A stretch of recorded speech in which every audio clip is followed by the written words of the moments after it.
Hello everyone, Darren here, and welcome back to Satisfactory. Now today I'm building something rather unusual, a parts factory. Now what is a parts factory, you might ask? Well, the next thing to do in this world is start building a larger oil-based power facility, and in order to do that we're going to need a lot of generators, but they cost computers, heavy modular frames, motors, and a few other awkward bits and pieces in order to build. So, if we wanted to build a factory to make those things, we're gonna need power. But to get the power, we're gonna need those things. Okay, so the solution I have in mind is to pool all of my world's resources into a central location and use everything I have to make all of these components and more at a very low production volume, just so that it is automated in the background and we can build basically anything we want going forward. Then we'll move on to oil, and with proper power production, we can invest into larger, dedicated, complex factories in the future. So, how am I bringing everything together? Trains, right?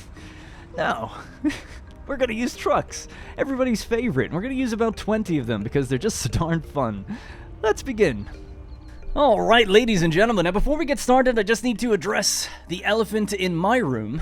My voice is killing me. It might sound totally fine or normal most of the time, but trust me, it is ravaging my body. Not really, it's just ravaging my throat. So if I raise my voice a lot, it kind of hurts. So if I sound a little bit more disinterested throughout this episode, excuse me, it's not the case. It's just that my voice is really sore, and it's been like that for a couple of weeks now, so I think it's actually strange from recording for too long sometimes. We'll see, because I don't have any of the symptoms. I don't feel like I'm sick or anything. We'll see anyway. Hopefully not. Right, so, just wanted to get that out of the way, because if you hear me, like, you know, now taking a break, swallowing or whatever, just taking moments, I'll try to mitigate it with editing, but I just wanted to explain that's what's going on. So anyways, on the right hand side of the screen we have our to-do list, deliveries and export. We're going to get started by actually building out the area where trucks are going to be delivering things in and where they'll take things away in the future. Manufacturing is going to be the next thing. That's going to be 6 manufacturers plus 2 assemblers. That's the entire floor for making things. Quite simple, because it is a low production factory. It's just complex because we're sending a lot of things into it. Then we have to go around to all of the other factories and just make sure they're hooked up to the road network. So the ones that aren't would be steel. It's right next to the road, but it doesn't actually have any truck stations. Oil, which we never really made an oil proper factory. It's just a little makeshift platform right next to the coal power plant. So basically you just need to add some truck stations up there. And then the modular frame and copper deuterium factories are connected to the roads, but they don't have truck stations leading out. Anyway, once those things are in place, then we have the connections. We'll drive the routes. There's 13 trucks in total. 13 separate goods going to be arriving into this little factory in order to make a whole variety of different things. So, without further delay, let's get started. Alright, this is the location. So just at the base of the rock arch, this is where we're going to be building our parts factory. So nice big open area here, especially at the height of the road that I've currently got, just outside of the steel foundry as well. We're going to be starting at the base of the rock arch. Now I'm going to have to empty my inventory just slightly to prevent creating any crates. We'll just open this section up here and start building out from there. So that one's maybe a bit too close. We'll start with this one. So we'll just grab a standard foundation 2 meters. Coming out from here, that should be aligned to the world grid, pretty sure. And we'll go all the way up to 10. And that should clear the rock arch. This will be sort of our driveway in. Now, I don't actually know the floor plan for this yet. The floor plan will be in the description later on, as will the blueprints. We're going to be relying heavily on blueprints, actually, so I might have to change my hotbar here. One of the ones we're going to be using is the blueprints, road infrastructure. I've now changed how I've done some of the truck stations, so again, whatdarrenplays.com/satisfactory. It'll all be there for you in the description to grab yourself, but I've got the truck station import and truck station export. These are the two we're going to be using, and also the separator. It's just a little bit of a gap between the two that we can kind of use, just to space them out a bit further, which I think will help the truck. So I'm going to start with the import, but the problem with this one is I've actually built something underneath it, which means we'll have to add some walls underneath without vertical nudging. I need to just bring this down, like so, and we can find a snap point here for it.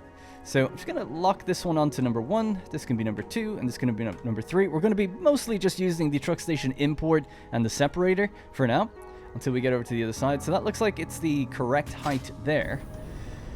And then we'll just fly on up. Ah, well, it's the correct height, but it's totally misorientated. Or disorientated, I guess you could say. So let's rotate that around. So we want it to be facing like that. There we go. I'm just gonna get to the concrete. And there we go. Alright, so now we can shift this over.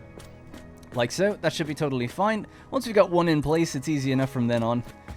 But just to make life a little easier for us as well, just gonna grab this foundation, go out a bit further to run and add these separators. So we'll have a look at that in just 1 second. So what we need is 1, 2, 3, 4, 5, 6, 7. I have it written down on a notepad. 7 in a row. So we need to start with the separator next. Damn, this is going to be one of the issues. I suppose we can just use the non-blueprint version. Yeah, that's fine. So the non-blueprint mode version. If we use blueprint mode, it'll snap underneath it because of the height of the initial blueprint. I didn't really factor that in. Maybe I'll change that in the future, but it's not too bad. I'll get quicker at it as we go. Although, is that going to be the same for here now? Yeah. Can we shift this over the entire way? Oh, we can. Okay, that's not too bad then. As long as it lets me do that. And thinking about it, the separator is missing a roof. Maybe I should adjust these things. Alright, I think I've got it. Didn't take too long. So now we've got the roof placed on top. And I guess the only difficulty is actually knowing which side has the asphalt and which doesn't. But it seems like if it's facing towards me, it does. Is that correct? Looks like we're good. Alright, cool. So now we'll just rotate. So that's the second one. And I guess I'll just extend this out. So we need 7 in a line. So quite far out there. I'll have to probably get rid of some of these trees. Right, so that's 2. So after every truck station, we just add in 1 separator. It's as simple as that. So separator, truck station, separator, truck station. So adding it to the hotbar makes that super quick. So that's going to be 1, 2, 3, 4. All right, there we go. That's all of them placed, I think. I'll just double check the spacing because I think I might have forgotten a separator, but I don't think so. All right, so I'm just doubting myself, I guess. Right, anyways, so the signage here, just to kind of outline how it works. We have a sign that says import. Blue is the general color I use for imports. Red is the color I use for exports. And green is usually supplemental things that happen in factories. This will be true throughout the entire series from now on. So this will be the kind of platform number, if you will, the truck station number. So this could be truck station number 7, for instance. This will be whatever it's making, so a picture of screws, for instance, or whatever it's taking in, I should say. This is the number per minute that we're delivering in here based on the factories that are sending it. And this is how many trucks that will be delivering things in. By default, it should, usually be 1. Also, I think it's something I've never done before, but probably important to write the route name on the top so that if we have an issue with something, one particular truck, we know exactly which the route is that's attached to. Because the naming over time could get, you could have a lot of these going on. So I think that's just good to have that written down somewhere so you know what is doing what. Alright, so I'm just going to count the spacing between these and make sure I've done it all correct. 1, 2... Yep, seems good. After every station, we have a little extra foundation. So that's totally the way it was intended. Alright, so what's next? Alright, so I've just gotten rid of the kind of concrete strip I had to help me build and orientate myself. And I've also just created a new blueprint called a 2-layered 1-meter foundation, a 3x4. So it's 3 foundations across and 4 deep. Excuse me again, and it's asphalt this time on top with concrete on the bottom. So it's a separator basically between truck stations. So we'll just pop these down right down the middle all the way.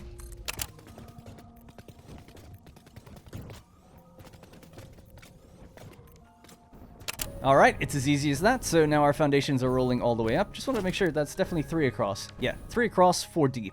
That's what we want. And then we're basically going to grab this one, the import, flip it around, and add it in here. But I'll have to do the orientation thing again. So we'll just have to grab a wall and just bring that down for a bit. Bring that back up. Whatever. And we'll get rid of that in a moment. Right, I am playing with global illumination on, so it's a little dark. So just need to orientate this correctly. So we're facing inwards this time. Bring this all the way up to about there. Just as long as we get the height correct, then we can just nudge it into position. Alright, with our wall now in place, we can bring this up, bring it across, and lock it in. So this is going to be for the next 7 on the other side.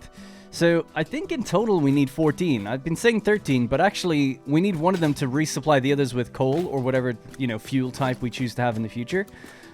Alright, let's try this again. Separator. We'll just lock in 1 separator and see if the asphalt is facing the right way. It is. Okay, cool. Alright, now we'll just simply fly backwards and alternate between these two with pure skill. How do you like them apples? Oh my god, I hope this went right. If it did, shout out. Shout out to me. I can't believe it. That was pretty good. Now we need to get rid of those trees, of course, but yeah, I think we've got our single gap between all of them, do we? Looks like it. Yep, just making sure I didn't miss any of those. They'll be aligned. That's how we'll know. Alright, here we are again then. So, now we can just grab... Well, actually, we don't need to do that. We'll just hop into the truck station export blueprint. Let's stand in this one, rotate it around, and that's where we're going to have it. So basically, these are like back-to-back, effectively. But you'll notice that for the output, or the export, I should say, obviously we're taking from the outputs of the truck station, whereas here we're feeding into the inputs. Yeah, that's the difference really between them, and also this is using red signs as opposed to blue. So we'll just use the separator again, and just keep doing this. Aha, our separator is backwards for the first time, actually. Alright, there we go. So, the idea for this place and how we're going to basically feed trucks in, I guess it makes more sense when I put the patterns down on the ground. But the idea is that this is all a one-way. Where either, regardless of which side you're going straight through, and you're going to come out the other side of the factory and go left or go right, depending on whatever road you want to get back onto. So you just have to kind of hook that up to the road network now and get it back in line with basically over there. Alright, there we go. So subject to still cleaning it up a bit, but basically, because the offset was a little bit annoying, I've now gone with 3 individual road segments here, then we have the T-crossing, and then we've 1. So you remember it was 4, but I kind of split it, pushed 1 on this side, 3 on this side, and that allows me to kind of realign things. That's why modular roads are so good, because you can just edit them so fast and change how things go. And obviously the trucks and everything are fine. They just bounce out of their position, they get back realigned, and everything's good as long as the road's at the same height and everything. Okay, anyways, our little ramp now is going up and connecting over to our parts factory. I'll just have to clean it up just a little bit further, so this road will probably need to continue out just a little bit further. And then we'll just bring it in to get into that area there. Yeah, I never like destroying these trees, but it looks like it's what we gotta do. So might have to fetch some biofuel. Yeah, because you can't use liquid biofuel, you can only use solid biofuel. So I'll have to go grab some of that, and then we'll clear up some of these trees.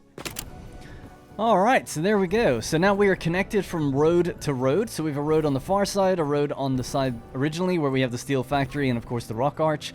And fun fact is that this is 10 foundations from the beginning of the road to the edge of the first blueprint. And it's the same on the other side, so just kind of worked out actually. I'm not gonna take credit for it. It turned out, it just happened to work out that way, but it is nice to know that this kind of factory is now placed evenly between 2 separate roads.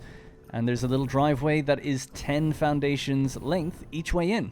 Unless we make a modification and we extend this place out. Good to have the room to do that, I guess, as well. Alright, so that's pretty much it. The trees are now cleared. Everything's good to go.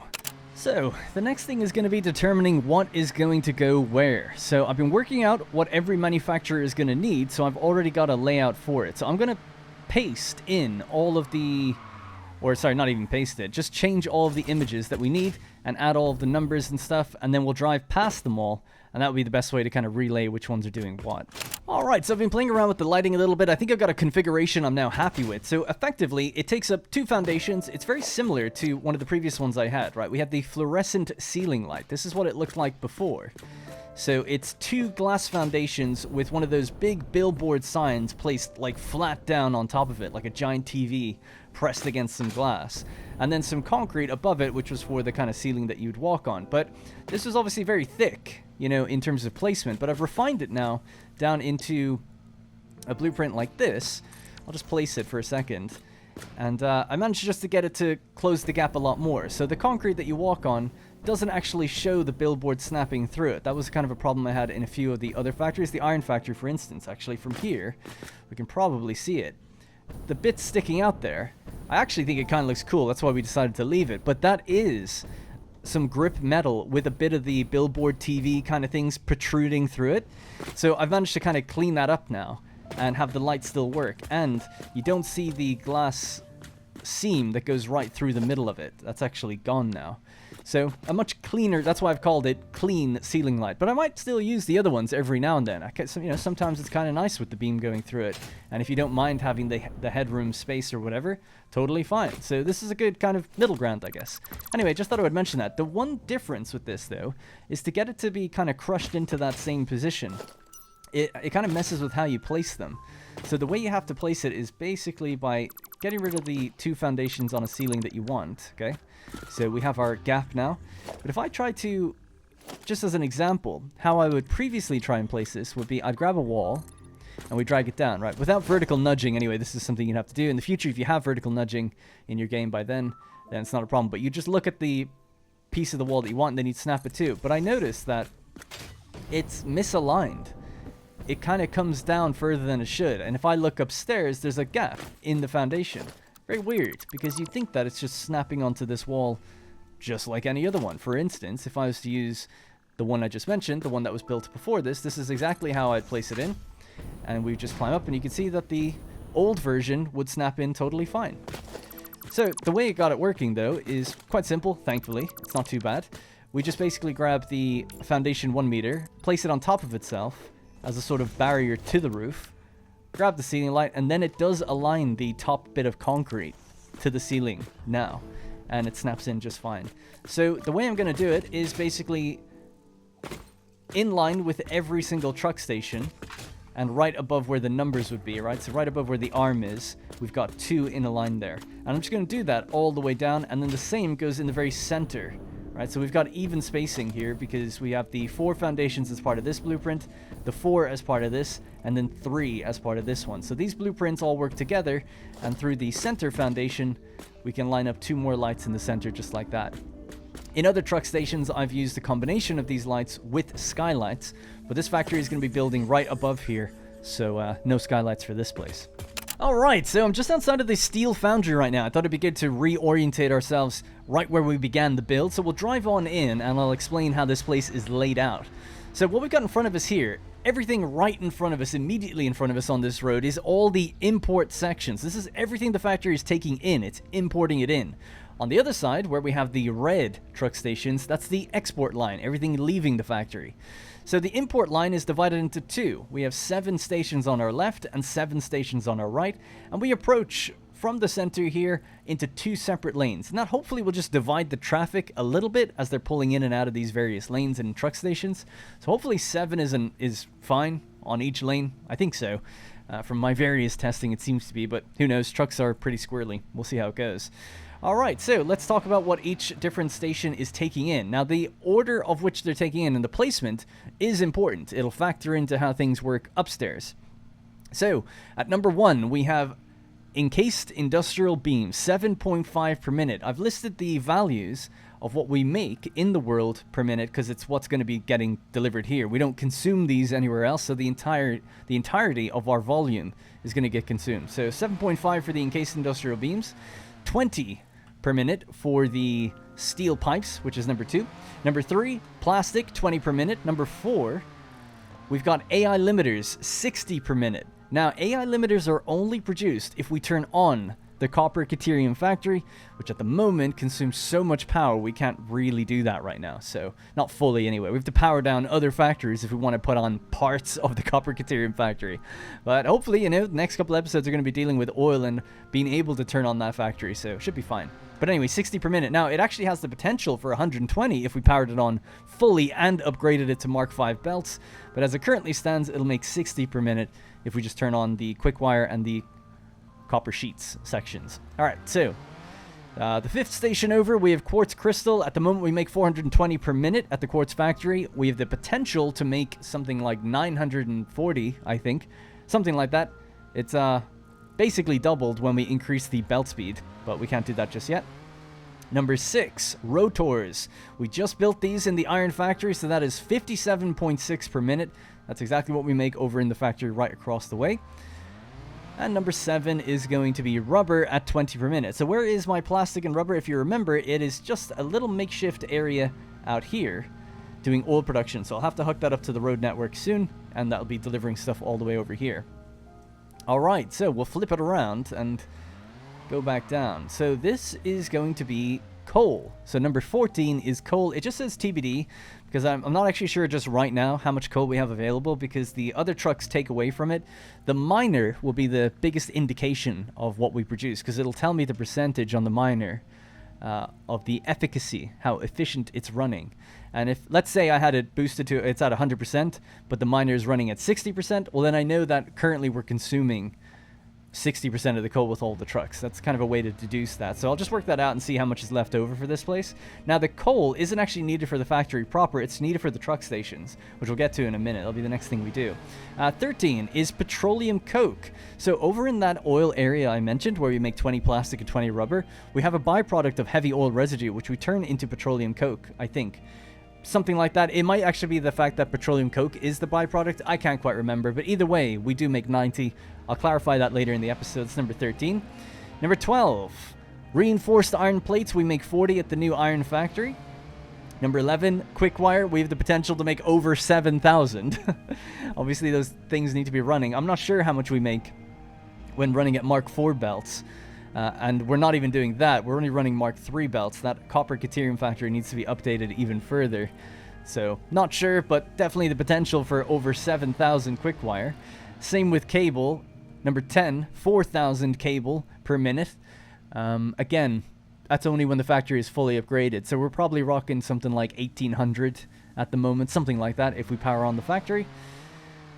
We then have screws, 120. This is left over from the modular frames that we make. So there was a container that's taking some excess screws at the modular frame factory. So number 9, we get 120 screws per minute. And number 8 is 6.66 modular frames.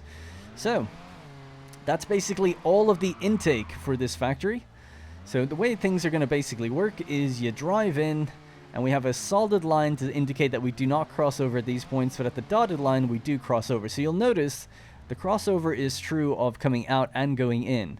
Now, I've never seen trucks really have a problem with that, but that could be an area where they have an issue, but I don't think so, as long as you're just careful with pulling in. You just got to be careful when you drive these routes. Just go slow. It's fine. You'll be fine. Anyway, so yeah, you pull in, you do your thing, and then you pretty much just pull back out and you merge back onto this line, and you always go straight out. There's no turning around. You just exit out the other part of the road network and get back to where you're going, however you're going to do that. So that's the idea there. For the exports, this isn't actually as important right now, but it probably will be in the future because at the moment I don't plan to bring this stuff anywhere. It's just made for me to go ahead and pick up. But obviously in the future, this will probably be kind of morphed into a transport hub. And if that's the case, then these things will go somewhere. Or actually, no, they won't. They'll just go up to a train station. Yeah, so I don't know. Maybe we'll never take anything out of here. But it's the potential to take things away that I guess is important. So all of it's TBD in terms of the volume right now because I have to adjust the amounts based on what we deliver. I haven't worked that out yet. But the important thing will be what everything makes. That is important because it's aligned upstairs with where the machines are going to go. So this one, it's going to be circuit boards, number 21, 20 motors, number 19, crystal oscillators, 18 high-speed connectors, 17 supercomputers, and 16 computers, and 15 heavy modular frames. That's everything this place will be making, albeit very low volume. And again, we're doing that because in order to make fuel generators, we need computers, heavy modular frames, motors. Just need lots of these things that we don't make very often. Ooh, stators. We could branch off some stators as well, off of the motor production. We'll see about that. But I was trying to think. I thought there was other things as well. Well, the high-speed connectors and things like that, that's useful for different types of poles, Mark II poles, that kind of thing. So we'll find a use for all this stuff. Supercomputers for smart splitters, there you go. Programmable splitters, I should say. So yeah, there's definitely needs for all these things just in terms of building. So hopefully we can get the production, get everything delivered in here soon and start ramping up that production. So the next thing that I want to do is just make sure that downstairs we're feeding all of these stations with coal. Because unlike the other stations, a truck may come in here, hit one, and then leave. In fact, that is the plan for every station. There's a lot of trucks come in here. I thought about, you know, one truck for this factory, and then we sort it using a programmable splitter. But the volumes are different, so you might end up backing up one before the other. So it's a bit complicated doing that. It's much simpler if you just decide one truck per station doing one thing. So that's what we're going to stick to. Keep it simple. So we have all these splitters down here now, ready to receive coal. So the coal is going to be coming all the way down from the back there and being fed into each one of these.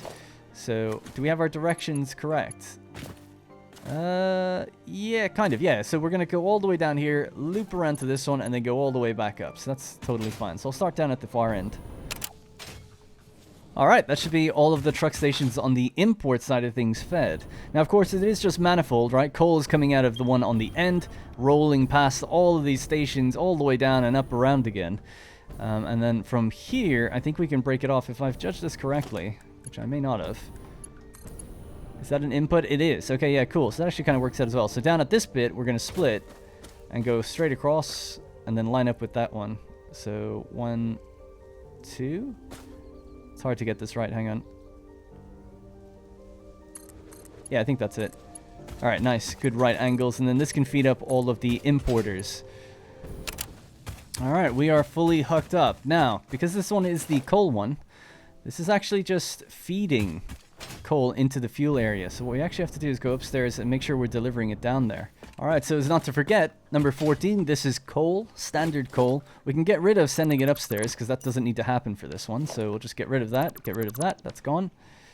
So coal's going to be coming out of there. We don't need this anymore. And it's just going to go straight downstairs. So I'll just cut away this foundation. We'll bring back in a standard 2-meter foundation. Leave it as is because the ground is concrete anyway. Send it in there. This and tell it to receive. And we'll make that a Mark IV. Okay, so now we'll hop back downstairs and hook this up to that little network we just made. There it is. Right, so Mark IV again.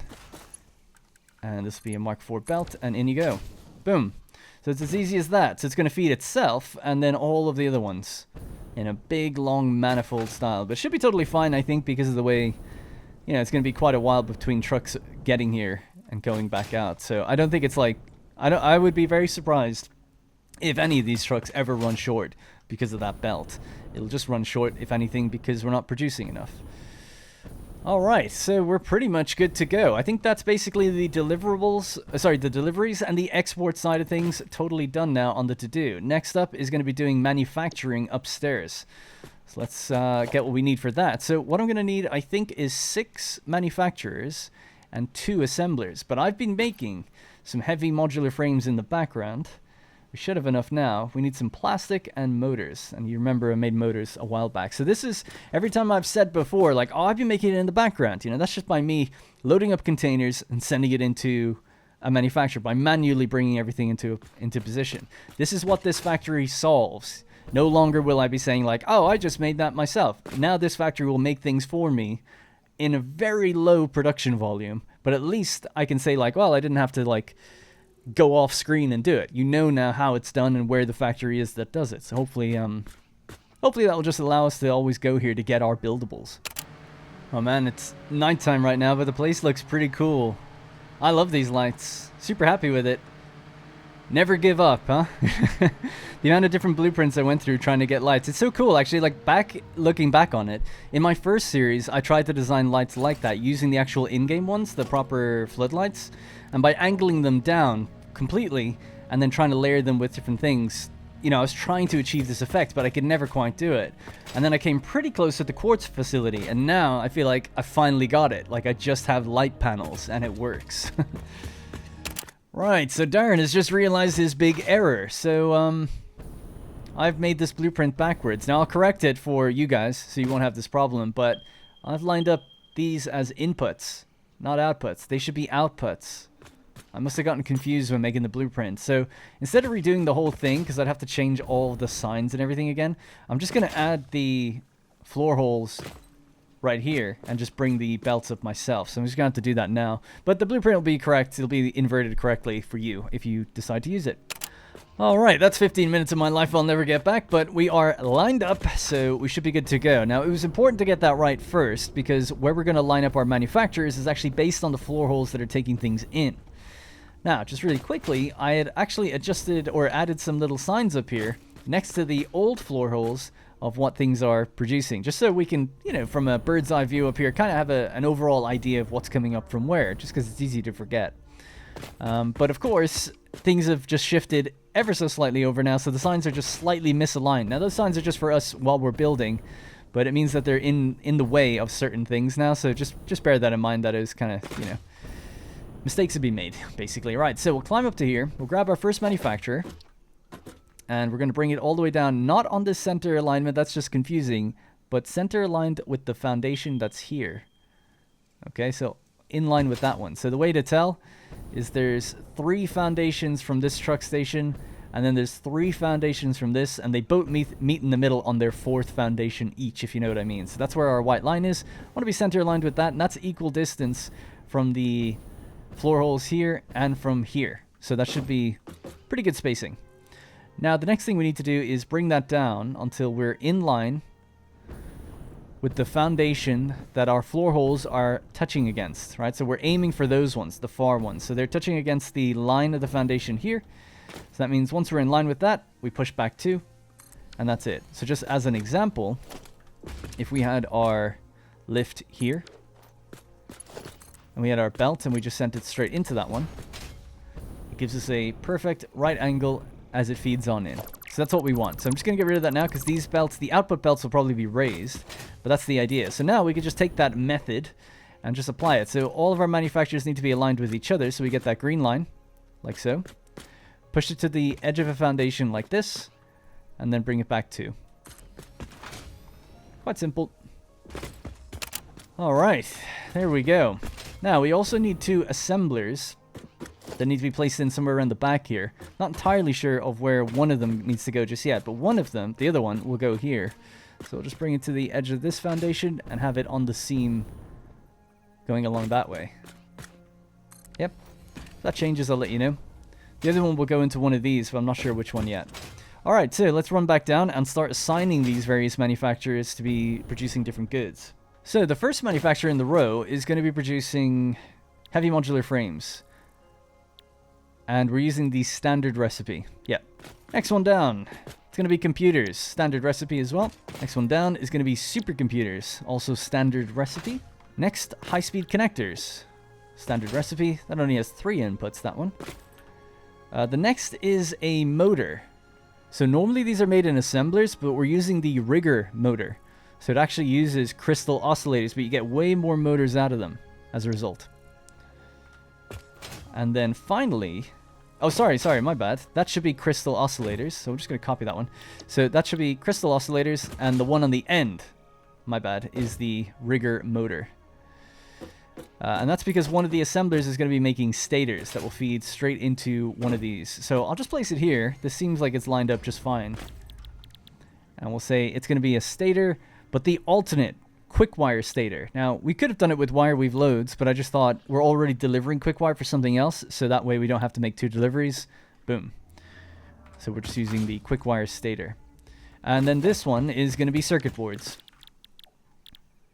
Now, is it an alternate? I can't quite remember. Yes, it is. It's an alternate using petroleum coke and rubber. The electrode circuit board. That's the one we want. Now, these are going to be underclocked. We can't run any of these at full capacity, I don't think. But this should get the ball rolling. So we're going to start by aligning all the goods into the first machine just one by one and kicking it back each time. So, to get us started, this is going to require modular frames, steel pipes, encased industrial beams, and 100 screws. So we've got our beams there, we have our pipes there, screws there, modular frames there. Wow, that just worked out, didn't it?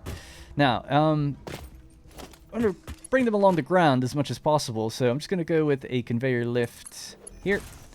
And I just like some 90-degree angles, yeah? So we'll bring this along here, push back, bring it forward, push back, and then in you go. Now, I've noticed this before. Manufacturers are weird. They don't necessarily like to... See, that's going to want to auto-snap in. So what we got to do is lock it in place, bring it to there, bring it back to, and then send it in. Don't know why it does that. It's almost like it's not fitting within its own bounding box or something. I don't know why that's the case.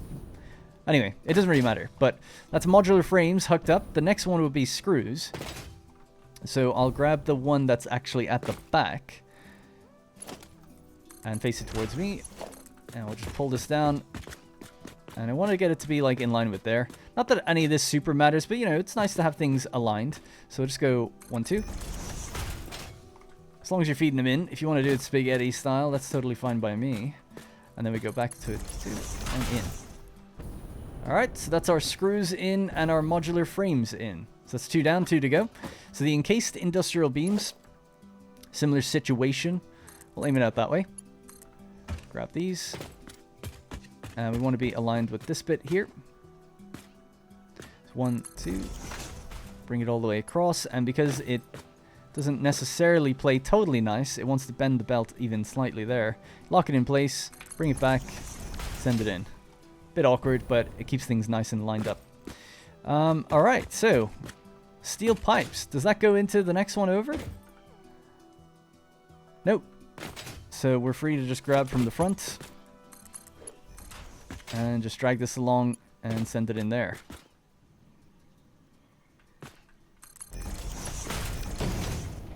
And we should be well out of the way of the output for that machine. So that's our first machine totally hooked up. So we have our modular frames coming in from over here.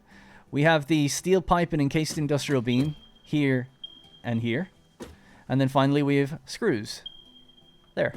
So that's done. Alright, let's go to the next one. Circuit boards, cable, plastic, and screws. So we know that screws are coming in over here. So we'll grab this, face it the opposite direction, send it forward. Align it with the seam. Push it back by 2 and bring it over. Bring this right up to the point where it wants to do that snapping. And send it in. Alright, so that's screws. Done. Next thing. Cable, plastic. Those will be 2 more. So plastic is right there, conveniently. And cable is right there. So again, we'll grab the inside one to give the outside one freedom to... Well, actually, this is the outside one. We'll give the inside one the freedom to go that way. Now, we'll just do the same thing we did down here, which is we're trying to line up with basically here.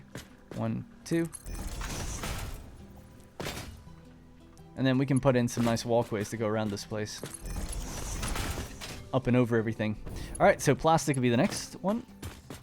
And yeah, I'll aim it out this way, why not? And we're going to send it into the inside point. Is that lined up? Yep. Now I'm reserving this outside one. If you remember, I said circuit boards are going to be all the way down there. That's the only one that's quite out of the way compared to everything else. That's because we make it here, we don't deliver it. So I couldn't line it up any better than that. So, you know, feel free to show me what I could have done. But yeah, we'll send this down this way, curl it, and send it in. But it'll be raised above the other belts. So we'll do that one last. So circuit boards we'll just leave for now. But that's plastic, cable, and screws all sorted out. All right, so our next manufacturer. This one's doing supercomputers. This one may not be turned on for a while. We'll see. But it takes computers, AI limiters, high-speed connectors, and plastic. Ah, so the plastic is coming from over here. All right, so we can do plastic and then AI limiters. Plastic. Bring this along.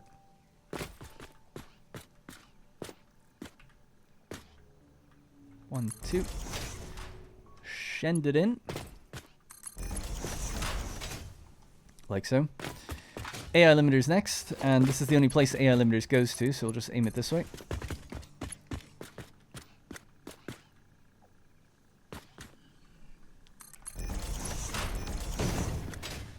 Alright, then we know that some of the, high-speed connectors are going to want to go in here, but not all. We're just going to split them. We're just going to send it over. Like so. And then this other output will head towards its floor holes. So that way we're still aligned with everything. So we just have to have a little bend in the belt there, but that's not a big problem. Alright, and then the other one was computers, which we know are going to be coming from here. I'll do the outputs last, so we'll save that, and we know that we have to get to that one. Next one over. Quick wire, cable, and circuit board. Okay, so that's cable. So that's cable crossed off. Quick wire would be next, and quick wire is coming from right over there. Alright, that's quick wire done. And then circuit boards, which is going to be coming from the far end. This only actually has 3 inputs, so it's a bit different. And then finally, we'll do this one. Oh, not finally, sorry, there's another one after this. Right, so quartz crystal, cable, and reinforced iron plates. Aha. This is where we got a bit of an issue, right? We have 2 outputs doing cable. And we'll have to split from one of them, or split both and merge them, so that it's an even 3-way split. We'll leave cable just for now. So quartz crystal and reinforced iron plates. Reinforced iron plate, very simply, again, coming in from over here. So just drag that along. Alright, so that's our reinforced iron plates hooked up. This also only has 3 inputs, actually.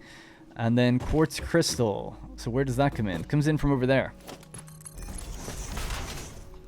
Alright, quartz crystal is hooked up. So we're just lacking cable because I need to figure out how we're going to split it. And then the final manufacturer on the end is going to be doing motors. So it needs rotors, stators, and crystal oscillators. It's a bit of a rhyme. Motors, stators, crystal oscillators. So the crystal oscillator one is coming from here. So basically, again, one of these outputs will be split and then sent over that way. Fair enough. And that could actually be done fairly easily. We could probably do that right now. Yeah, let's do that now. So the crystal oscillators, they will straight up just be going into here. But I raise everything when it comes out of a machine. So we'll go like this, send it over, go like this. 1, 2, 3, 4. That allows us to connect the two in together at the same height. But it says that, you know, we want somewhere here to be branching off with a splitter. And this line is going to go straight out over everything else, continue around this way, down and into its whatever it's going into. So yeah, I suppose we could do that.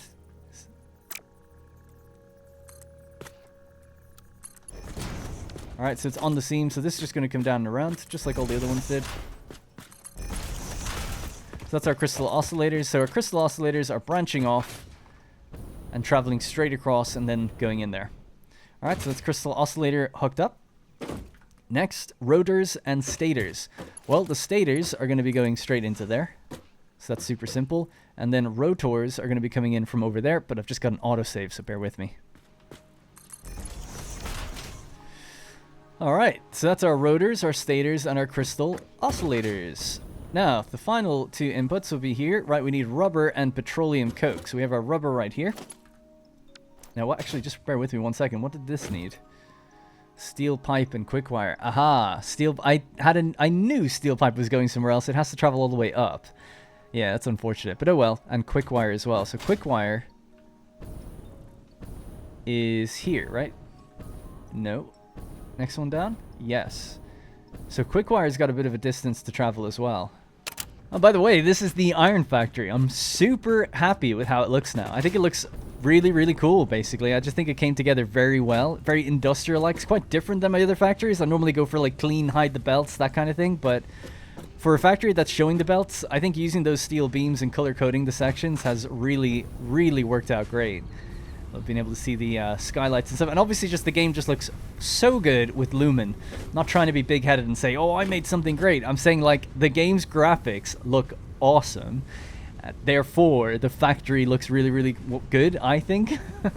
And it's also a bit of a surprise at myself. It's like, oh, you know, when I was first laying it out and building it, I was like, this isn't going to look very good. But it'll get the job done. And then I'm here, and I'm like, actually, this might be one of the best looking factories I've done. Maybe. I guess you guys could be the judge. But yeah, so that's basically it. It's really cool. And then it's kind of a weird contrast, though, because downstairs, just very quickly, we have the export room, which is quite clean. And the same is true for all the refineries. You know, that room is like super clean. So it's a clash of styles, maybe. But at least they're separated by floor. Anyways, I just came here to pick up some iron plates, which I took from that truck station. So I'm just going to make my way back over right now. Right, so now that we have the steel pipeline going all the way forward, we got to bring down a circuit board line coming out of this assembler. And it'll have a couple of different times where it's going to break and go into various machines. But just to get the ball rolling, I'll start with some stackable poles and try to line them up with where the other stackable poles were, and that should look kind of nice. We're on the seam here, so that's 2. I'll just do this the whole way down, basically. Alright, so that's where we end. So this is waiting on circuit boards as well. So we'll just aim this forward, like so, and grab our stackable poles, and push it back 2. That should line up nicely. Alright, that's one machine getting their circuit boards. Does this one need it? Nope. This one needs circuit boards. Cool. Alright, so I guess we'll just grab a conveyor lift. I wonder, will we be able to snap straight on then? Yes, nice. Good job. Alright, so that's straight in. So that's circuit boards there. So circuit boards is now going to the second manufacturer and the fourth manufacturer. Don't know, does it go anywhere else? Let's see. No. Alright, we're almost done. Have to do some of the outputs now to the machines left and straight in. Alright, so that's our heavy modular frames out. Next machine over. Computers. Computer. So yeah, I always want to start with just, again, doing this, right? So we have our output ready to go. We'll bring it up 1, 2, 3, 4. Get that ready, and just send these into each other. And then, if that is needed in another machine, which it is, we break that line off. So it's going to be going in here, I think, right? Computers. Yeah. So we have a free seam on the foundation here to use. So we'll just grab our splitter. And, yeah, we could use stackable poles, actually. Like so. And then that can just go straight in. Nice. All right. That should help that a bit. All right. So can this go all the way? No, didn't think so.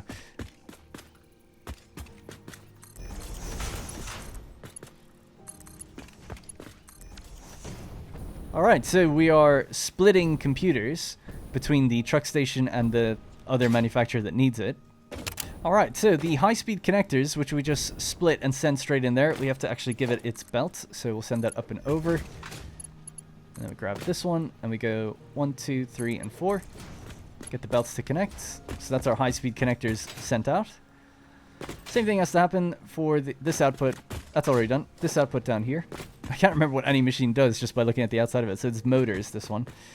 Motors aren't used in any other thing, but we already have a belt traveling along here. Ooh, so to keep consistency, we'll actually just send this 1, 2, 3, and 4. That one can aim that way. And that can go straight into here. But you'll notice we're now crossing through this belt. So I'm going to raise this one a little bit higher. So that's well clear of that area over there. Obviously, you could just raise and lower the belts. But I don't know, using the lifts, I think it just looks a bit nicer. So be it. Unless I've made any mistakes, which I highly doubt I have, I feel like we're done. I think everything has its connections. That looks like it's missing something. What's that missing? Oh yeah, the cable. Cable was the last thing I needed to work out.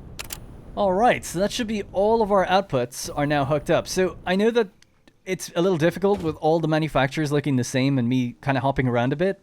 Which one was done and how was it done. So remember, the save file is available. So if you ever just need to go in and just have a closer look at exactly what happened with a belt, if you're following along, that is, and building along, you can do that. That's kind of why I provide the save file. It's like, look, if you want to get in there and see something specific that maybe the video glanced over, I recommend doing that. I mean, that's what I would do if I was following a build guide. I'd be loading that save constantly to see exactly like where things were, as well as looking at the floor plans and stuff like that. But the logic maps are a bit difficult when belts are crisscrossing and stuff. So now there was one thing that I left behind, which was the cables are needed by 3 machines, not 2. Alright, that's cable done. So cable's probably the most awkward one there, because it has to go really high up and over, and it has that weird splitting merging thing. So just to go over that again really quickly, we have 2 outputs producing cables. One goes into a splitter, the other goes into a splitter. Both of those belts then merge and go up and over all the way down into the manufacturer towards the end. Alright, so I've just hooked up power, and now we have the clock speed of all the machines. Now, some of these numbers are pretty embarrassing. That's because, of course, our machines are being clocked to the lowest common denominator, right? If we're only making 7.5 encased industrial beams per minute, then that's the best we have. And if we have to divide it up between multiple machines, as is the case with steel pipes, we only make 20 per minute, then we've got a problem on our hands, right? We have to run the machines quite severely underclocked. So this one's running at 40%, which means we'll get 0.8 of a heavy modular frame every minute. So, every minute and a little bit, minute 20 or whatever, we get a heavy modular frame. The next one, this is pretty pitiful, not gonna lie. A computer every 0.167 minutes, so I guess 8 minutes pass or so, and you have a computer, something like that. Pretty bad. Next one over, even worse, 4% for a supercomputer. And I actually worked this one out. It's 14 minutes to get one, which, to be honest, we only need them for programmable splitters, and how frequently do we make those? Not very frequently at all. So it's pretty low, don't get me wrong, but it's not like we need it. This is just to automate them in the background somehow. We get a little bit better then towards the end here, 40% for high-speed connectors. So we'll make 1.5 per minute, and we can use those for Mark II power poles. And then we get pretty good when it gets to crystal oscillators, 1.5, right? Or sorry, 150%, so 1.5 per minute. Could have done even more, actually. We have a bunch of quartz crystal cable and reinforced iron plates. So this is a factory in the making in the future if we want to actually bump these numbers up a lot more. But 1.5 is a good number at the moment because some of them actually go into another machine. Here we have the rigger motor. So a motor, 7.5 per minute. Not bad, just run out 100%, 1.25 crystal oscillators. So some of the crystal oscillators, almost all, go in here, but some of them will get saved up in the truck station, which is nice. Then we have 3.75 stators per minute and 3.75 rotors per minute, which are used. So the stator assemblers are here, or assemblers here. So this is part of the problem was I needed the steel pipe. We just don't make that much. We only make 20 per minute right now. We need a proper steel factory in the future, but we have to do an oil factory first, so we'll get there. Don't worry. But yeah, so we basically make 4 stators per minute. So we actually make a little more than we need, because I was thinking of sending some of these into the truck stations over there. The reason being, we could make batteries, which I guess would make sense for a power facility. So I might just hook that up right now, actually. But we'll have a look at this final machine next. Circuit boards, 3.333 recurring per minute, consuming all of the 20 rubber we make in the world. So again, limited by the amount of rubber that we make currently anyway. So yeah, I think for the stators, we'll branch this off and just send some over into those inputs over there. So yeah, these ones aren't lined up with the machine because it's not a manufacturer, but that's okay. So just hold control, lock it into there, and we'll send this out and over. Alright, so just doing a little up and over there at the end. So that's going to be the excess stators kind of just going in that way, which should be fine. I mean, we could actually use this splitter here. I'm actually going to change it now to a smart splitter. I just picked up some AI limiters to do that. And that's basically because we want stators to flow straight forward into the next machine. But then the overflow, when that machine gets backed up, can go into the truck station. That's because the priority is on this. We make 4 stators per minute. This consumes 3.75. If that was a regular splitter, we'd be breaking off 2 going that way and 2 going this way, and that would take forever to run at full capacity. Now, I feel like there's one other situation where that's happening, so I'm just going to go look for it. Ah, yeah, it's computers. So I'd rather the machines fill up with computers first and then go to the truck station. So we'll just do the same for computers. So this time, computers can go travel out the left, and out the center, overflow. So it'll take a while for us to get them backing up for the truck station, but it's definitely better to have them go to the machines first. Alright, I think that's basically it then. Power is now hooked up. Our machines are ready to go. We just now need to start the actual process of adding a few truck stations to various factories and then making the deliveries. And everything should just work, right? So let's mark that off the list. That's manufacturing floor completely done. So the next one I'm going to do is steel. The steel truck station, the oil truck station, the modular frame truck station, and the copper deuterium truck stations. So let's begin. Alright, that was actually pretty quick. I thought it would take me a lot longer for this factory, but it actually worked out pretty well. So we had all the stuff coming down to the floor below, so I just added in 3 truck stations here. Now I decided to give them a bit more spacing, so we've got 2 foundation tiles out from where the tower is, and that's where the truck station's kind of bounding box begins. The bounding box is at the halfway mark of the foundation, touching the edge of the, the ceiling of this factory. So basically just popping it down, pushing it in halfway, and then giving it a little bit of room to breathe here at the beginning. So 2 foundations over it, then there's 3 between each stop. So 3 foundations between each stop, and then it just continues the length of the roof, and then it kind of cuts back out kind of before like one of these roads will be getting in its way. So hopefully that will go smoothly enough.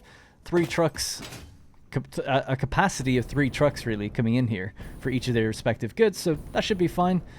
And yeah, still just doing a little bit of the painting on some of these things.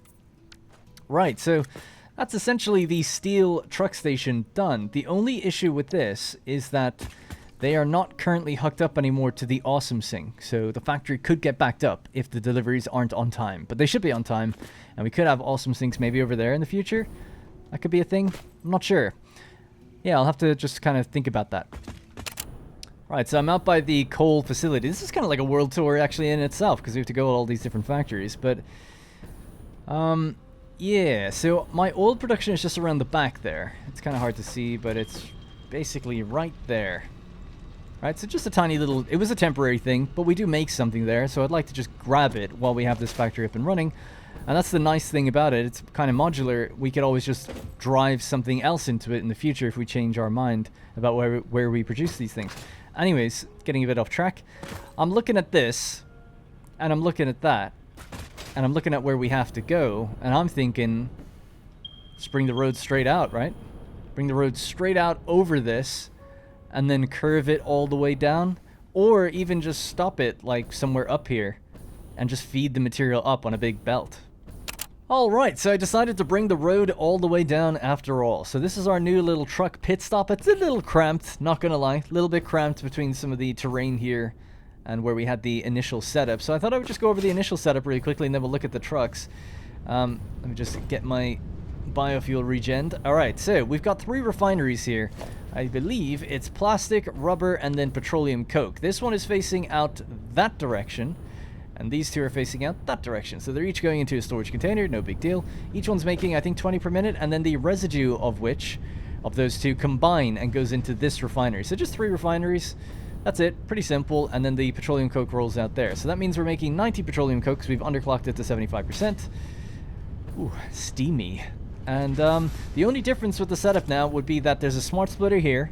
It wasn't there before. I used to just send all of the petroleum coke into the awesome sink, to the chagrin of many, because people said you could set up a couple generators and get a bit of extra power, but all my generators are in there and I ain't breaking that rule.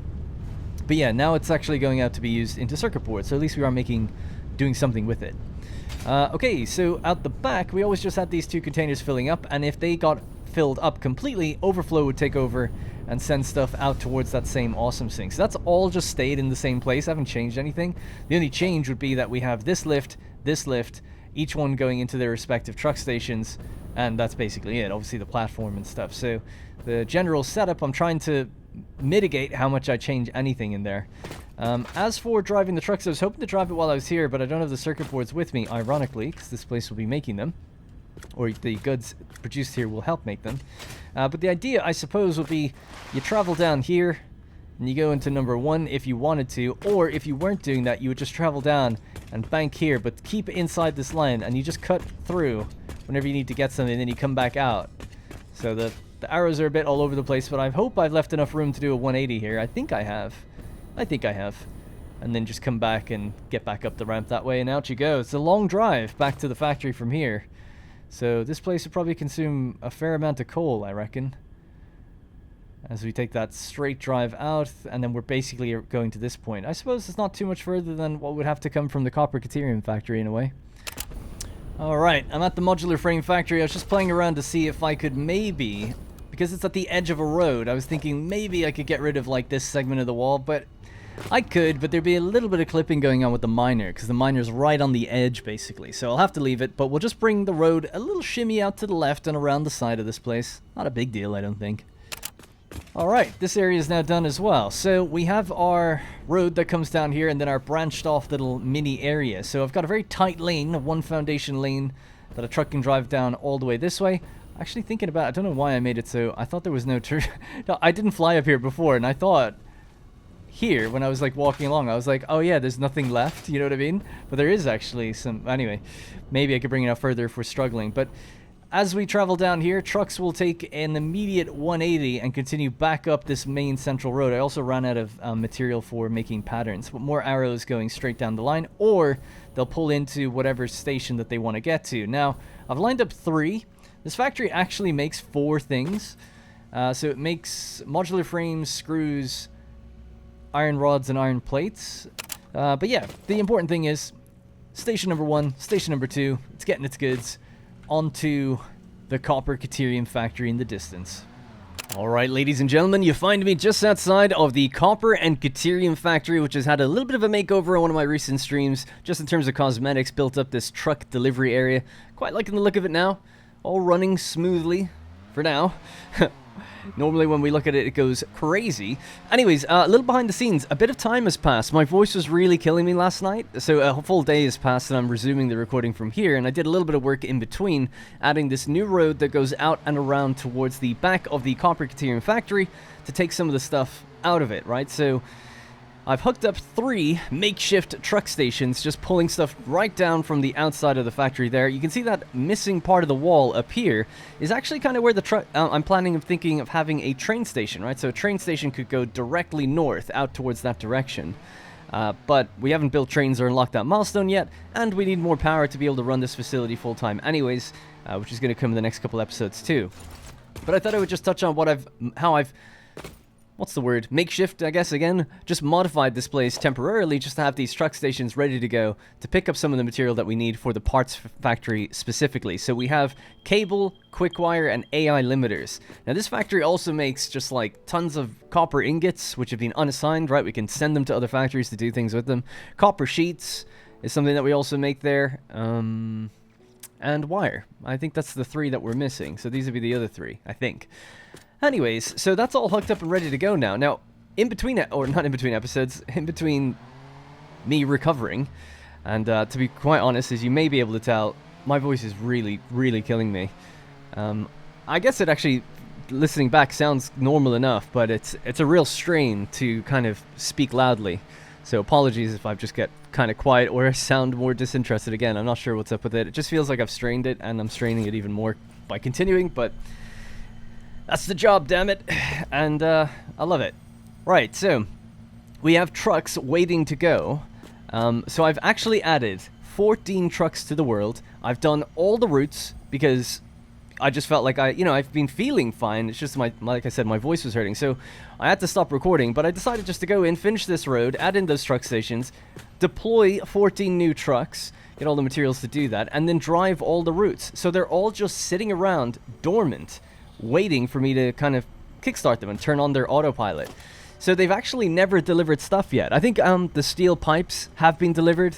I did that accidentally, but all the other routes I decided to pick up the material at the end of the route rather than at the beginning of the route. And that way we went to the parts factory and then we came back out, if that makes sense. Picked up the first material and then we're ready to go again. So they have their routes ready to go. I just thought I would hop in and show you guys. We load the routes here. I've named them PF with the corresponding number to the truck station that they're going to. So it's parts factory, slot number 5, quartz crystal. And that's the way they're all named. So this one is the PF11 quickwire. Also, I think a good bit of organization is I've colored the trucks based on the factory they come from. So the copper Caterium factory already has a bunch of trucks that deliver things that are kind of this copper orange and then a little bit of teal trim. I've inverted that for the ones taking stuff out of the factory, so that seems to work. So I've done that for the other factories as well, and that way, at a distance, obviously we can tell what a truck is carrying when we look at it, but it's kind of nice just to know where it's coming from as well, just generally speaking, by matching the color to the build. And yeah, we'll see how that goes. Now, I will say, doing 14 routes like this, it was pretty tedious, not gonna lie. 14's a lot, and some of the distances were pretty far. Now, I should just have to enable... and they might stutter around a little bit until they find their waypoints and their pathfinding. But once they get going, they should be fine. But yeah, it's going to be an experiment. I haven't run this before, so I'm not really sure if we're going to get deadlocks or if it's going to be too much for the road to handle. When I realized, doing the routes so many times over, I realized, yeah, there is a lot using like this particular stretch of road or whatever, the one that's nearby the iron factory. So I was starting to build out another road, but I'm out of color cartridges for now. So I'll have to go and craft some more in the liquid biofuel factory and just go collect some more flowers and stuff. So the color cartridge is what I use for the patterns on the road, and it's baked into the blueprint. So that means that I can't actually deploy the blueprint. Oh god, collisions already. Can't deploy the blueprint without it, so now they'll be fine. They'll sort themselves out. Might take a little while, and we're gonna have a lot of traffic. I think it's a total of 25 trucks or something I have now in grassy fields, so quite a lot, but it'll actually be reduced when we add some of the trains in the future. Right, so we're gonna just go factory by factory and power on these vehicles and then let them all start rolling into our parts factory. And that way I feel like we've got a good representation of where everything's going. The only one truck that I was running already is I added a new one that goes out to the coal deposit, which is just over there. And that could be it, actually. I'm not even sure which one. There's 2 in total. One delivers coal to the copper factory, and one delivers coal now to the parts factory. And that just supplies all the truck stations and makes sure they all can keep going. Alright, so here we are. So we have a truck doing screws and a truck doing modular frames. So we just enable the autopilot, and we hop out. And it'll take a minute, but it'll activate soon enough. Enable autopilot, hop out, and we should be good to go. So that's those 2. Alright, so the next ones then will be over at the iron factory itself. Now, for the iron factory, I think we have the reinforced iron plates and the rotors. So it's just 2 trucks that are coming out of there. It's the same with that one. You know, there's 3 truck stations, but only 2 trucks are actually needed. Now, this is where I feel like, I don't know if I can explain it well, this road is going to be particularly busy. This one right here that I'm looking at to my left. Because a lot of trucks are going to be coming in and out of here, or several. But also, outside of the parts factory, everyone drives straight through, comes out to the left, down, and then some would just come this way, continuing their loop around.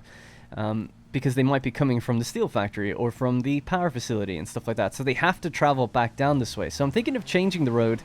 Not that I've seen any problem with it, but I anticipate there may be an issue. And I'll show you what I mean in a second when we go into the parts factory of adding this new road that might cut down on congestion. Now, trucks don't actually get congested in the game. Well, they kind of do.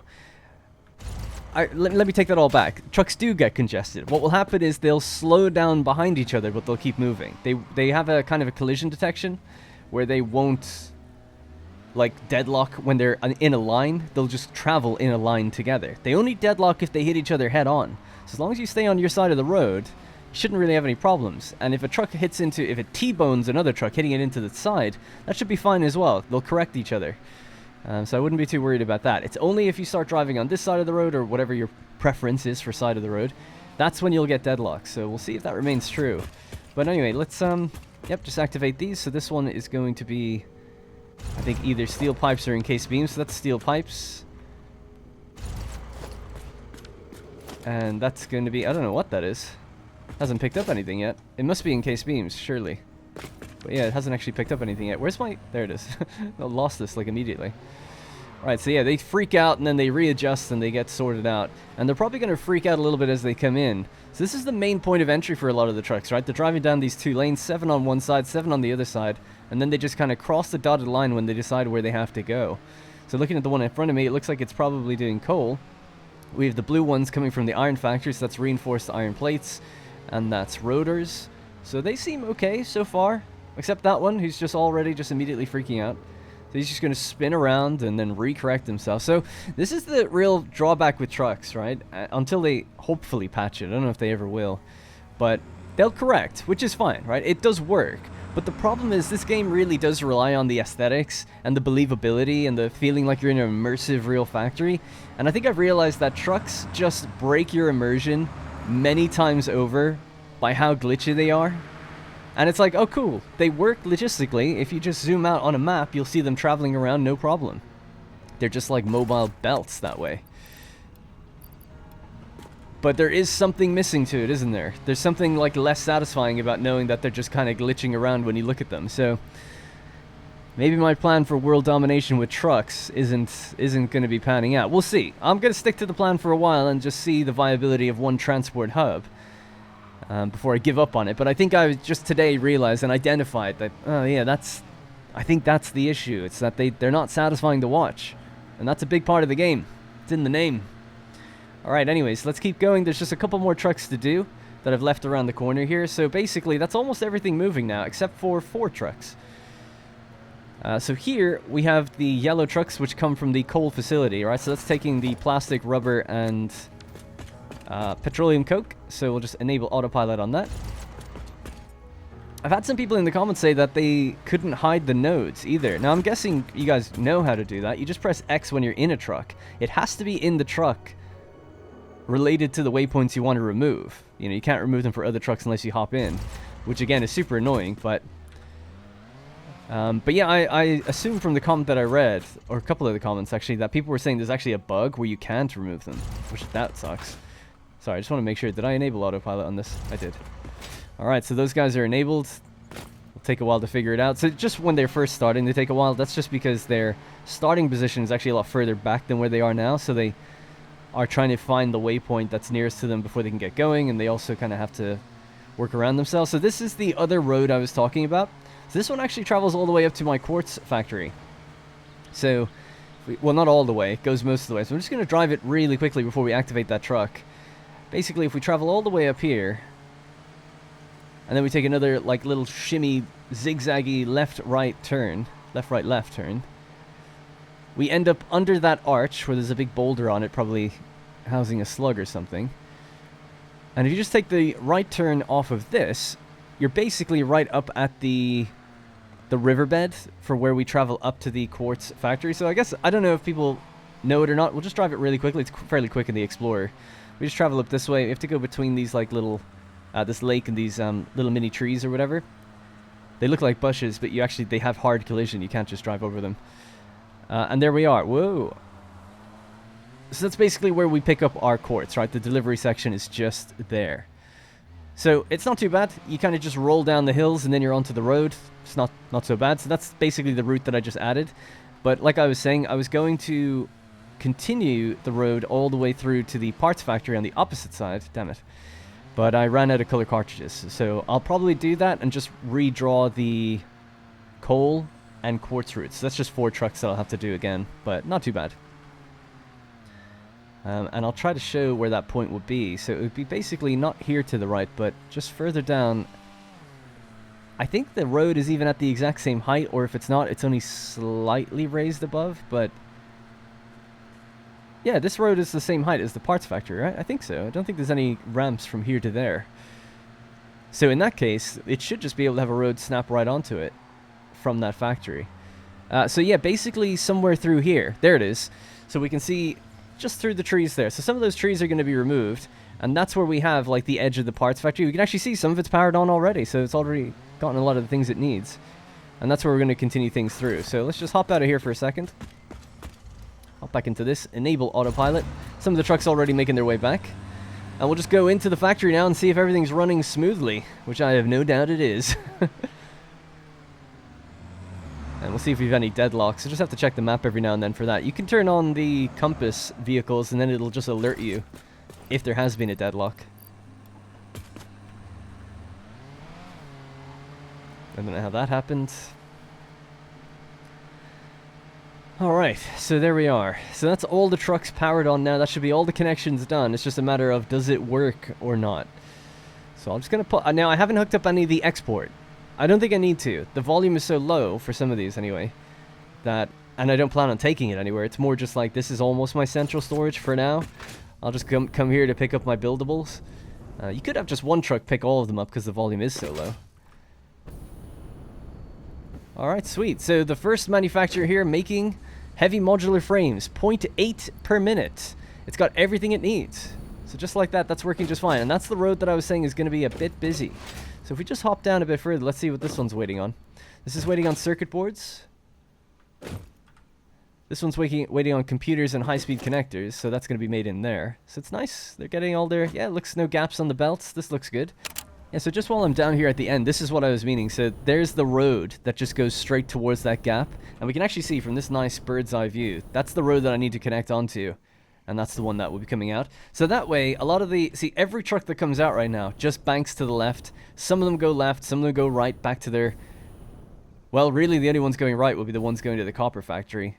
Pretty much. So this is such a busy stretch of road that I feel like taking 3 or 4 of the trucks and sending them this way instead, that would just ease things. But so far, so good. I'm not seeing too many problems. Just the odd little bumps and collisions here and there, but they sort themselves out. Yeah, so there is that bug in the game. See, there are bugs in the game that I just hope do get fixed. Like, invisible collision here. And it says, like, drive truck. You know, there's clearly some sort of truck collision thing has been left behind here. Whoa, slow down, man. And now it's gone. So I'm not sure what that is. It's definitely truck collision, though. I saw people on Reddit saying that they think it's missing trees that are staying as collision, but it does seem to me like it's no. It thinks like the truck's ghost has been left behind somehow. And it could be when it teleports forward. Maybe it leaves its collision box behind. That could be it. I'm sure they'll... That's one I am fairly confident that they'll fix with updates. And that actually would take a lot of the stress out of the system, I think. But what you'll find is they'll snap behind each other and just match each other's speed, which is great. no problem.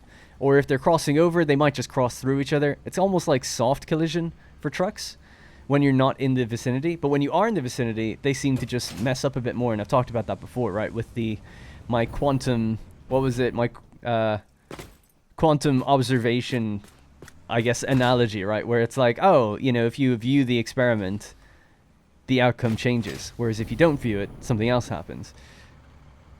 Something like that. You get me. I explained it better before. But look at this. We have a truck literally headfirst embedded in the tarmac. But this just wouldn't happen if I wasn't here. It just would not happen. And it will snap out of it and be fine. That's actually one I've never seen before. But there you go. Alright, anyway. Things seem to be working just fine. One thing it would be great if they did add this, which is a truck will only leave its station when it's full. That'd be amazing, because at the moment, what's going to happen is like as an option, if you could set that as an option, because at the moment, what's going to happen is trucks arrive, they pick up even just 100, they have a full container, and they keep bringing it back. And that's just because the distances might be really short. You know, they might just been going from here to here. I mean, that's such a tiny distance. Why would you ever use trucks? I don't know. But it's the kind of thing where it's like, look, just park yourself there on bay number 3 until you're full, and then move, you know, deliver it. And that way, you'd still be keeping the production rates the exact same. It would just be still delivering the X per minute that you need into there. So that's a feature I would absolutely love. It would make trucks make a lot more sense and be a lot more viable, because it has been a bit of an experiment for me, trying out trucks en masse like this. And you can just see the more and more and more you throw at the system, the more you can understand why people don't use them, or why they're kind of a last-ditch thing. I think it's just used in the early game, and then people just prefer to use trains, which are a bit more reliable. But trains have their own problems too, and they still have those similar problems where they just kind of move, even if they're not full, and they're obviously rigid. But yeah, anyways, it's just been interesting kind of figuring all that out, but it looks like our factory's working. Man, computers take so long to make. 360 seconds to make one. Yikes, that's pretty bad. So let's see, what is that? It's 6 minutes, isn't it? 360 divided by 60? 6 minutes to make one computer. 0.017. Yeah, so what I'd probably do as well is just turn off the supercomputers if we make like 50, because I don't really need them. And that way we'd make a little bit more computers per minute, and I'll probably just ramp up the production of this until we consume everything in terms of the, you know, what's needed from the truck stations. And that way we could probably like bang out a lot quicker, just for use with actually building fuel generators. And then just underclock it again, and then just leave it in the background to make some in the background, you know? That's probably the realistic thing to do. I think this is 0.8, and that's pretty much it then, per minute. So here's what we got. Heavy modular frame, 0.8 per minute. Computer, 0.017 per minute. Supercomputer, 0.075 per minute. High-speed connectors, 1.275. Crystal oscillators, 0.25. And motors, 7.5. Shout out to those. Now this is actually listed as... yeah, circuit boards, but I think we changed it, didn't we? Isn't it going to be stators, I think, instead? So that'll be the last thing to work out. How many stators are we making? How have our trucks getting along? They're doing okay. It does look like this works, though. You know, this 2-lane approach, they're crossing over pretty much fine, and if they glitch, they seem to just revert and get back into position. But when they have that glitch, it leaves that collision box, it seems. That's at least my theory. That's alright. I think color coding them was a really good idea as well. I'm really happy just, like, I know at a glance where they came from and stuff. I don't know. I like that. I know it's my own idea, but still, I think it's a good one. I gotta say, I'm pretty surprised everything is just working. Lately, this keeps happening. I build a factory and it just works, and I'm like, wow, I actually think I'm getting better at the game or something, because... none of these trucks have gotten deadlocked or anything. It's been running now for about 10 or 15 minutes. So they've done their routes a few times. Obviously, you need to run it for like an hour to be really sure for every kind of combination of truck bumping into each other that you can have. Okay, I'm pretty sure I just saw one completely disappear, but okay. And that's hit the collision of the one that disappeared. Come on, guys, just roll out nice and safe. That's so funny that they just hit invisible collision. Hey, there, our truck came back. Alright, they fixed each other. That's all good. Whoa, little spur. Are you gonna do it as well? No? Okay. I mean, how fun is that? Just, hey, he did it. It's like when I look away, they're like, woo! Oh god, it's like a game of Mario Kart out there. Everyone's spinning. Hey, it looks like we're green across the board. I'm seeing 2 green lights there. We've got a green light on me. We're green overclocked and green all the way down. So that is the factory fully up and running. So this is obviously going to take 800 seconds to make one supercomputer, which is 13 minutes before we get one. Sounds pretty cool in there. So yeah, 13 minutes. So we don't even really... I guess we could wait to see one. I'll maybe just leave it running and then have a look at it right for the end of the video. But that's basically going to be it. In the meantime, while we wait those 13 minutes, we can watch all of the trucks doing their things.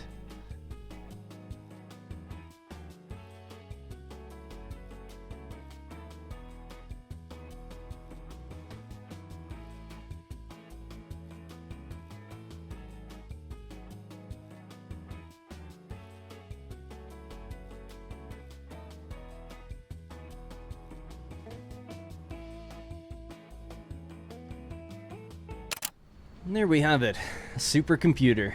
Just like that, automated, easy, super easy. Not a problem at all. Now we just have to wait another 13 minutes to get the next one, but already got 2 computers in there. We're running at 100%, this is totally fine. Now it's interesting actually, this is so severely underclocked that it only costs us 0.8 megawatts of power. Whereas if we have a look at the overclocked manufacturer at 150%, this is running at 94 megawatts. What a stark difference, huh? It's like 94 times more power consumption. Now, the very last thing I wanted to check was how much have we made. So 32 heavy modular frames. We have no computers stored up yet. We have 1 supercomputer as of now. 25 high-speed connectors. 3 crystal oscillators. That's, I think, from the first 3 that came out. The rest are probably in the inventory of another machine. 222 motors. Hey, shout out to the motors, and 0 stators at the moment. So that's going to be due to, like we said, they're going to be in here, right? So we have 46 stators in there with apparently 25 crystal oscillators. Is that right? Wow, yeah. Good stuff. Alright, cool. That's going to have to be it. So, apologies for a slightly disjointed nature of this video. The only changes I think I'm going to make, like I mentioned, was connecting that road to that one, just to give a few trucks another way out. Not that it matters, they all seem to be running totally fine, as you can see from the time-lapse. Like, they're all working just fine. They just have visual bugs, I guess, and glitches. Like that one, he's just doing a bit of a wheelie. There's nothing wrong with that. I mean, they're kind of funny, I gotta say, looking at them doing their crazy things. But yeah, next episode's going to be an exciting one. We're going to be doing oil. And once we do oil, the idea is that we should be making enough so that we can power on that factory. Now, that factory consumes something like 20,000 megawatts. But I didn't want to throw people completely in at the deep end for oil. I want to do oil and then later do turbo fuel. So, we'll see. Alright, that's going to have to be it. Let me know what you think of this factory and what you think of trucks just generally. And I'll see you in the next one.